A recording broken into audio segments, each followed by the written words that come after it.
कल पंजाब के मुख्यमंत्री भगवंत मान और हरियाणा के मुख्यमंत्री मनोहर लाल खट्टर के बीच एक बैठक हुई।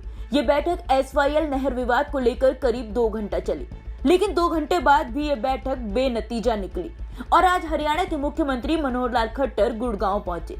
गुड़गांव पहुंचने पर पंजाब के मुख्यमंत्री भगवंत मान पर जमकर निशाना साधा। उन्होंने आगे बोलते हुए कहा कि SYL के मुद्दे को लेकर उनकी मुलाकात हुई थी, लेकिन वो ऐसे मान है कि वो किसी की नहीं मानता। गुरुग्राम ने ग्लोबल मैप पर आइकन सिटी के रूप में अपनी पहचान बनाई है, जिसी के चलते साइबर सिटी गुरुग्राम में दुनिया की 500 फॉर्च्यून कंपनियों में से 400 कंपनियों के कार्यालय स्थापित हो चुके हैं और ये अब अंतर्राष्ट्रीय शहर हो गया है। इसके अलावा गुरुग्राम तथा नूह जिले में अरावली पर्वत श्रृंखला में लगभग 10,000 एकड़ में विश्व की सबसे बड़ी जंगल सफारी को विकसित किया जा रहा है, जहां पर जंगली जानवरों को रखा जाएगा। दिल्ली NCR का ये एक प्रमुख पर्यटन स्थल के रूप में विकसित होगा, जिससे इस क्षेत्र में रोजगार के बहुत सारे अवसर उत्पन्न हो पाएंगे। हरियाणा के CM मनोहर लाल की माने तो नया गांव के नजदीक दमदमा झील को भी विकसित किया जा रहा है। उससे भी इस क्षेत्र में पर्यटन को बढ़ावा मिलेगा और लोगों को फायदा होगा। इसके अलावा Haryana orbital rail corridor project पर भी काम चल रहा है।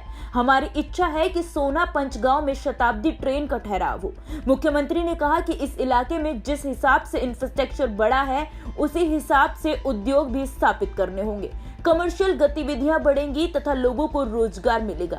इस क्षेत्र में ही दिल्ली मुंबई एक्सप्रेसवे का भी निर्माण किया जा रहा है। अर्बन पर आया है 18 राज्यों में जो है इंडेक्स की रिपोर्ट आई है, उसमें हरियाणा नंबर 1 है। सामाजिक मामलों की बात करें, आर्थिक मामलों की बात करें, न्यायिक राजनीतिक मामलों की बात करें, आपसी सहमति से जो है इतने मामले सुलझे हैं, क्या इस पे? देखिए, हम लोग लगातार 2014 से सुशासन के कामों में लगे थे। पहला सुशासन दिवस हमने 25 दिसंबर 2014 को मनाया था, जिस दिन मुझे याद है कि CM इंडो की हमने घोषणा की थी कि लोगों को जो भागदौड़ करनी पड़ती है, अपने जिला कार्यालय में जाते हैं, तहसील कार्यालय में जाते हैं, प्रदेश कार्यालय में आते हैं और वहाँ जनप्रतिनिधियों के चक्कर काटते हैं, इसकी बजाय वो अपनी कठिनाइयों को हमारे पास भेजें। पहला कार्यक्रम था, लेकिन आज सैकड़ों कार्यक्रम ऐसे जो सुशासन के नाते से हमने ऑनलाइन किए हैं, टेक्नोलॉजी से, पोर्टल से।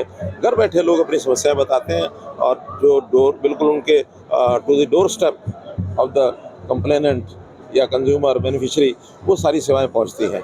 इसी प्रकार से हमने स्थानीय निकाय इनको जो पावर्स दी हैं, जो एक राजनीतिक डेलीगेशन ऑफ पावर्स जिसको कहा जा सकता है, वो हमने दी हैं।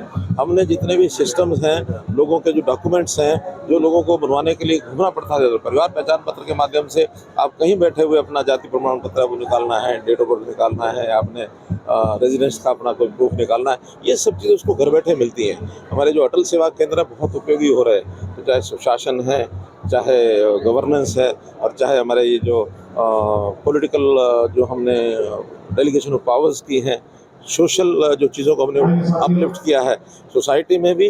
अब वो जो आपस में वैमनस्य होता था जातियों का, वो हमने दूर किया है। हरियाणा एक, हरियाणवी एक, हर एक के मन में बात बैठाइए, कम से हरियाणा के लोग हैं, जाति पाति से ऊपर उठ करके सब काम करें। तो मुझे लगता है ये सारे काम किए हैं। इसी में से जो एक मूल्यांकन हुआ है और उसमें हमको प्रथम स्थान मिला है, मुझे बहुत संतोष है इस बात का कि एक रैंकिंग में हरियाणा नंबर 1 पर आया है और इसको मेंटेन रखेंगे। और भी कोई छोटी मोटी बात ऐसी है ठीक करने की, उसको आगे बढ़ाएंगे, क्योंकि हर प्रदेश इस काम में आगे बढ़ेगा, हम भी और आगे बढ़ेंगे ताकि इस कंपटीशन में लगातार प्रथम स्थान बनाए रखें। जी सर, राविद अजीत ने कहा है कि अगर गुरुग्राम का विकास अटका है तो चंडीगढ़ से अटका है, यहाँ से तो तमाम फाइलें चली जाती हैं। ऐसा नहीं है, यहाँ भी फाइलें कंप्लीट होती हैं, कुछ काम चंडीगढ़ से भी होते हैं। आखिर गुरुग्राम जो है वो इस प्रदेश का हिस्सा है, इसलिए कुछ बातें चंडीगढ़ से ही होंगी।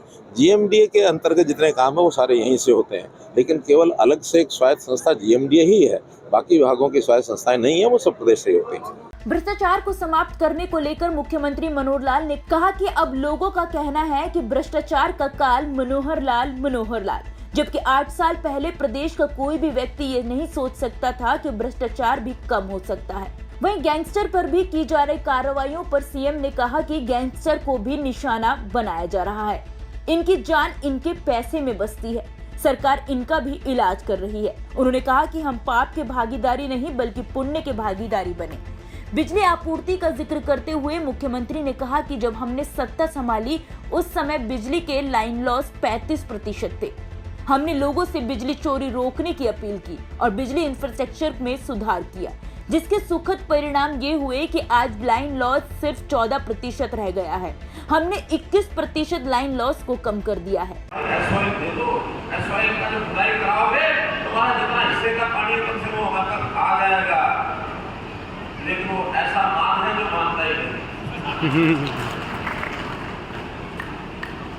इसलिए सुप्रीम कोर्ट में केस है, उन्होंने कहा कि नहर तो बनेगी बनेगी, बनानी कैसे आपस में बैठ के तय कर लो, अब नहीं तय करोगे तो सुप्रीम कोर्ट का फैसला दे देगा। सुप्रीम कोर्ट में जनवरी में केस पर लगा हुआ है। लेकिन इस पानी को जितना है उसका ठीक उपयोग हमको करना है। उसके लिए हमने कितने ही STP लगाए हैं, CTP लगाए हैं, ताकि उस पानी को दोबारा से चाहे खेती में सिंचाई के लिए, बागवानी के लिए या इंडस्ट्री के लिए, उसके लिए हम यूज कर सके, ताकि जो हमारा ताजा पानी है उस पानी का उपयोग हम पीने के लिए आगे सप्लाई कर सके। आबादी के साथ साथ पानी की जरूरत बढ़ेगी, लेकिन इस पानी में भी इसकी साफ सफाई करना, इसकी खपत को कम करना। हमें हरियाणा ने कहा कि जो धान बोएगा उसको भी रोकेंगे कि धान मत बोओ, और फसल बोने पर 7,000 रुपये एकड़ सरकार अपनी ओर से देगी। ये स्कीम हमने चलाई। सीएम की माने तो पंचायत चुनाव की वजह से लगी आचार संहिता के कारण वे आज कोई भी घोषणा नहीं कर सकते हैं। जहां तक मारुति कुंज रिहाइश सोसाइटी में बने फ्लैटों के खरीदारों को मालिकाना हक दिलाने की बात है, ये फैसला पहले ही कष्ट निवारण समिति की बैठक में हो चुका है। इसी प्रकार पानी निकासी और सीवरेज प्रणाली डालने के बारे में भी नजदीकी गांव भौंडसी में जब आए थे उस समय ये घोषणा कर चुके थे। सनातक टीवी के लिए गुरुग्राम से योगेश की रिपोर्ट।